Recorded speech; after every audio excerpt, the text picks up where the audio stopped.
भोलेपन से भक्ति। एक गरीब बालक था जो कि अनाथ था। एक दिन वो बालक एक संत के आश्रम में आया और बोला कि बाबा, मेरा इस दुनिया में कोई नहीं है, तो क्या मैं यहाँ आपके आश्रम में रह सकता हूँ? बालक की बात सुनकर संत बोले कि बेटा, तेरा नाम क्या है? उस बालक ने कहा कि मेरा कोई नाम नहीं है। तब संत ने उस बालक का नाम रामदास रखा और बोले कि अब तुम यहीं आश्रम में रहना। रामदास वहीं रहने लगा और आश्रम के सारे काम भी करने लगा। उन संत की आयु 80 वर्ष की हो चुकी थी। एक दिन वो अपने शिष्यों से बोले कि मुझे तीर्थ यात्रा पर जाना है, तुम में से कौन मेरे साथ चलेगा और कौन आश्रम में रुकेगा? संत की बात सुनकर सारे शिष्य बोले कि हम आपके साथ चलेंगे, क्योंकि उनको पता था कि यहाँ आश्रम में रुकेंगे तो सारा काम करना पड़ेगा। अब संत सोच में पड़ गए कि किसे साथ लेकर जाए और किसे नहीं, क्योंकि आश्रम पर किसी का रुकना भी जरूरी था। बालक रामदास संत के पास आया और बोला, बाबा, अगर आपको ठीक लगे तो मैं यहीं आश्रम पर रुक जाता हूँ। संत ने कहा कि ठीक है, पर तुझे काम करना पड़ेगा। आश्रम की साफ सफाई में भले ही कमी रह जाए, पर ठाकुर जी की सेवा में कोई भी कमी मत रखना। रामदास ने संत से कहा कि बाबा, मुझे तो ठाकुर जी की सेवा करनी नहीं आती, आप बता दीजिए कि ठाकुर जी की सेवा कैसे करनी है, फिर मैं कर दूंगा। संत रामदास को अपने साथ मंदिर ले गए।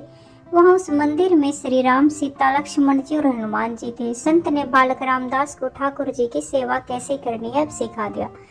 रामदास ने गुरु जी से कहा कि बाबा, मेरा इनसे रिश्ता क्या होगा, ये भी बता दो, क्योंकि अगर रिश्ता पता चल जाए तो सेवा करने में आनंद आएगा। उस संत ने बालक रामदास को कहा कि तू कहता था ना कि मेरा कोई नहीं है, तो आज से ये राम जी और सीता जी तेरे माता पिता हैं और लक्ष्मण जी तेरे चाचा और हनुमान जी के लिए कहा कि तेरे बड़े भैया हैं।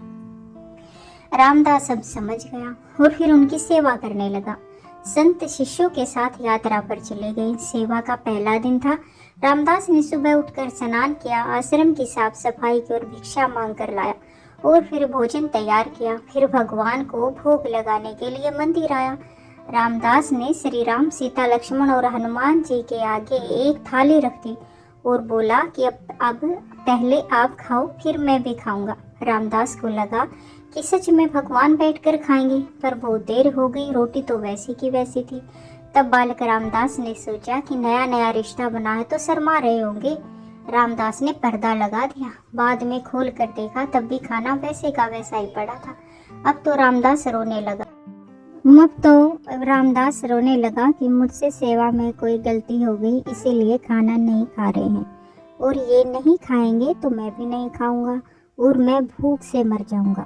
रामदास के मासूमियत को देख तब भगवान राम जी हनुमान जी को कहते हैं कि हनुमान, जाओ उस बालक को लेकर आओ और बालक से कहो कि हम खाना खाने के लिए तैयार हैं। हनुमान जी जाते हैं और बोलते हैं कि रामदास, मैं तेरा भैया। रामदास कहता है कि अब आए हो, इतनी देर से वहाँ बोल रहा था कि खाना खा लो, तब आए नहीं, अब क्यों आ गए?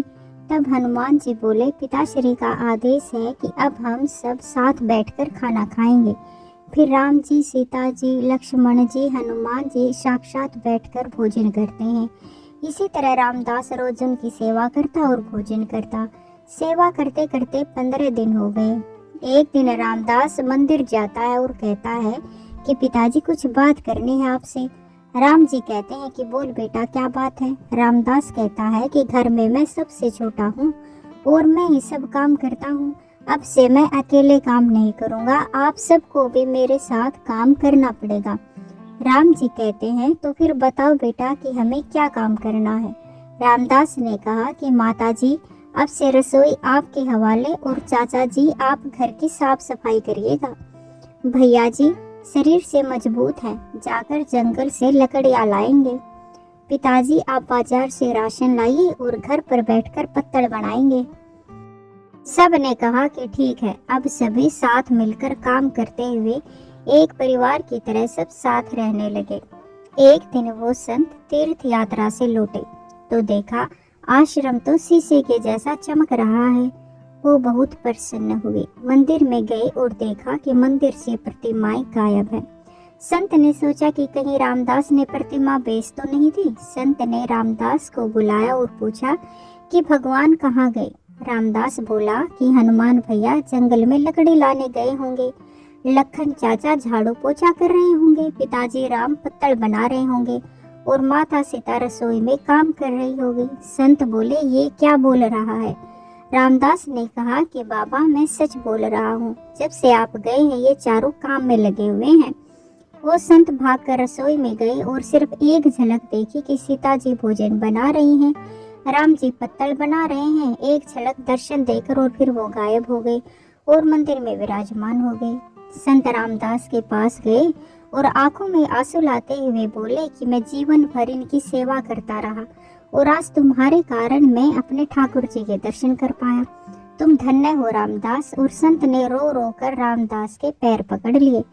सार, सच्चे दिल पर साहिब राजी।